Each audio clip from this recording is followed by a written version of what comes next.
Meanwhile, Hua Yun brought out new defenders from the caves for the Yun settlement. They would not only protect the residents but also teach them how to handle weapons. The guys discussed how difficult it was to swing a sword for such a long period and how these practical lessons truly helped them become skilled swordsmen. Not seeing Wei Chan near the caves, the guys asked where their friend was. Hua Yun replied that he was currently defending the village from enemies. The guys were shocked. They didn't understand why the girl told them about it only now. They could have helped.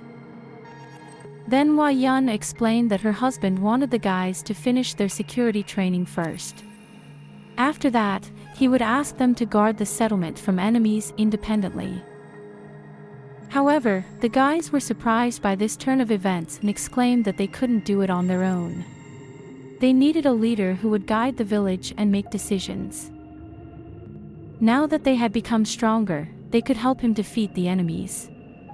They didn't want to lose such an excellent leader as Wei Chan. Unanimously making a decision, the guys hurried to help their leader.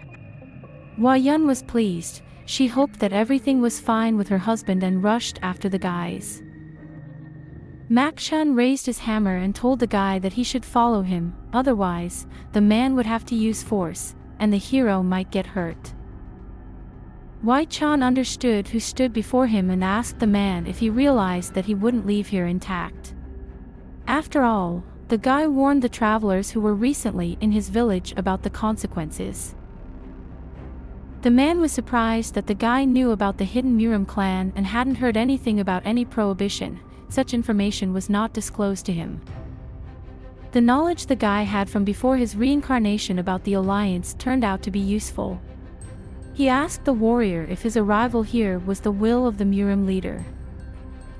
The man became angry, stating he had no idea what the guy was talking about, and all he needed was for Wei Chan to follow him unquestioningly. Mak Shun swung his hammer at the guy, and Wei Chan skillfully dodged, not understanding the intentions of this person who attacked him first.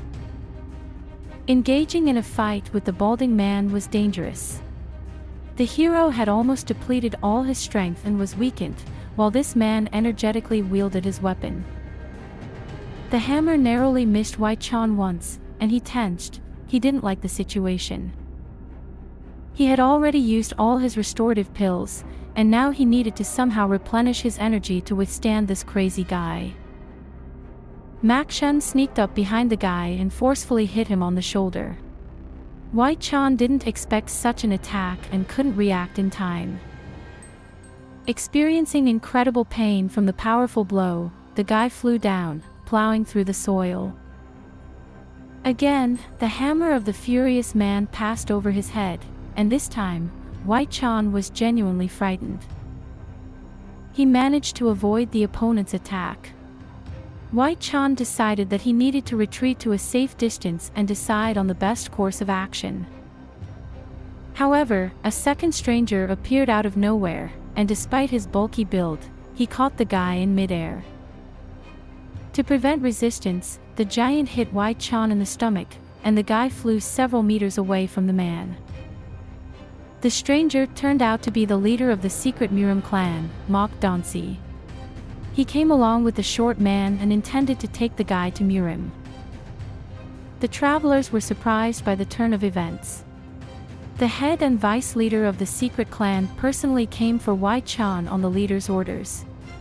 It was impressive. The strongest warriors were chosen to accompany the guy. The travelers didn't fully understand the Murim leader's actions. The younger one asked if they would use that unique poison, whether these people had enough strength to truly control someone's actions. The elders said that this was precisely why the Murim leader asked them to observe how everything unfolds. Through their observations, they could contribute to the Murim clan's knowledge base about the capabilities of the secret clan. The white-haired man wasn't sure but assumed that the current turn of events might be the most favorable because otherwise, it could be worse. The travelers realized that Murim was facing challenging times, demanding complex decisions from their leader. Wei Chan felt exhausted. he stood still for a moment, resting one hand on the ground, and pondered. After a long battle with other opponents, he had almost no strength left. White Chan needed time to recover his chi, but if the enemy's attacks continued with the same intensity, he might get hurt. In his mind, he thought that the forest nearby would be a good place to take a breather. He just needed to get there somehow. His opponent stood in front of him, and as if reading his thoughts, he raised his hammer threateningly and said that White Chan would not run away from this clearing. Makshan's assistant appeared behind the hero. The man mockingly said that the guy was surrounded, and when White Chan looked back, there were 3 more warriors behind him. Makshan shouted at the hero for falling into their trap and swung his hammer. At the same instant, the chains operated by the old grandfather's assistants flew toward the boy. White Chan avoided collision with them at the last moment. All his remaining strength he put into the final jump. Murim warriors were surprised, but they were not going to give up. They had plenty of energy to continue this fight and fulfill the order. In the air, the hero's body was caught in a trap. Even though the chains were able to immobilize the strong enemy, the warriors were not wary. Makshan's aide rejoiced at the easy victory over the strongest warrior the Murim had spoken of. However, when the booty fell to the ground, everyone was surprised to see a log instead of the hero in chains. The astonished warriors drew their blades from their sheaths to defend themselves against the sudden attack. Makshan, who was watching the hero being caught in chains, thought it was sorcery. A couple of warriors who were standing farther away from the others noticed White Chan. The guy was running towards the forest. They immediately raised a ruckus. There was a commotion, but the hero was running very fast. He wanted to get to the forest as soon as possible. Suddenly, several men armed with swords appeared in front of White Chan and blocked his path. But the hero didn't think of stopping because of that. He slowed down a bit and accelerated. In a leap, the guy made a U-turn and hit both opponents. The warriors were not ready for that. Both men fell to the ground and the hero continued on his way. There were screams behind. Makshan was worried that they had lost the moment of surprise and the hero would be able to escape and regain his strength. The messenger Murim gave orders to his men to pursue the guy and under no circumstances let him escape. The warriors ran to fulfill the order.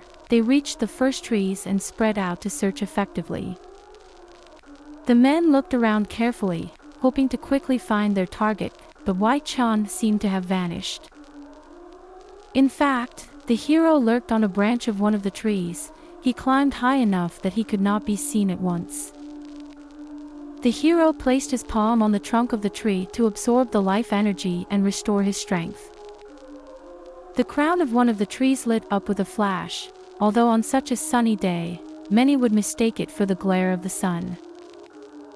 White Chan used a technique to absorb life energy. Thank you for watching.